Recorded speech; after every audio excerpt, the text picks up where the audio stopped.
Mas em 2021 saiu a publicação de um trabalho randomizado, fase 3, avaliando uma nova droga chamada tebentafusp, para pacientes com melanoma uveal metastático. Esses pacientes, eles teriam que ter o que eu chamo de melanoma uveal avançado, e não o que eu chamo, mas teriam que expressar o que a gente chama de HLA. O HLA A0201 é extremamente importante para o tebentafusp funcionar. O tebentafusp só funciona nessa população que expressa o HLA A2A1. Quando a gente pensa no HLA, quando a gente pensa no mecanismo de ação do tebentafusp, o tebentafusp é um anticorpo biespecífico que tem dois receptores. Um receptor ele está diretamente direcionado para peptídeos GP100, que são peptídeos altamente expressos em células da melanoma uveal, melanócitos uveais, ah, que expressam o GP100. Então, esse GP100, esse peptídeo, ele é expresso em pacientes que expressam o HLA A2A1.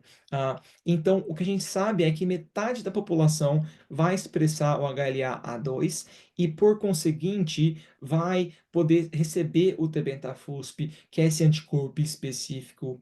O outro receptor, ele tem como alvo os linfócitos. Então ele é um anti-CD3 que mira os linfócitos. Então o que essa droga faz? Ela mobiliza linfócitos policlonais para atacar essa célula do melanoma uveal, para o próprio linfócito atacar o tumor. Então é de fato uma imunoterapia, porém é uma terapia que chama de que engaja as células T, né? A gente chama isso de T-cell engagers. Que engaja as células do seu sistema imune, os linfócitos, para atacar os melanomas, as células do melanoma uveal. Então, como foi esse trabalho? Esse trabalho, ele avaliou pacientes com melanoma uveal metastático que apresentavam o HLA A201 e que não fossem e não tiveram nenhuma outra forma de tratamento sistêmico no cenário avançado. Esse trabalho randomizou pacientes para um braço, uma randomização que a gente chama de 2 para um braço tebentafusp e para um outro braço escolha do investigador, que era limitada por quimioterapia representada pela dacarbazina, ou imunoterapia representada pelo pembrolizumab ou ipilimumab. O pembrolizumab é o que a gente chama de anti-PD-1, o ipilimumab é o que a gente chama de anti-CTLA-4. Então, esses pacientes foram randomizados para um braço tebentafusp, para um outro braço escolha investigador químio ou imuno. O que a gente viu em segmento que os pacientes no braço do tebentafusp mostraram uma sobrevida global mediana de 21,7 meses. E a gente já tem dados de mais de 3 anos de follow-up publicados mostrando que essa sobrevida ela se mantém, ela é longa. ah, e não, os pacientes continuam se beneficiando até em segmentos mais longos do tebentafusp. A gente sabe também um dado interessante que a gente aprendeu quando estava com pacientes nesse clinical trial, é que a gente faz, mesmo os pacientes que fizeram imagem e apresentaram um crescimento da doença por métodos tradicionais radiológicos, o que a gente chama de RECIST, esses pacientes ainda apresentaram um benefício sobre a vida global quando comparados com os pacientes no braço da escolha do investigador.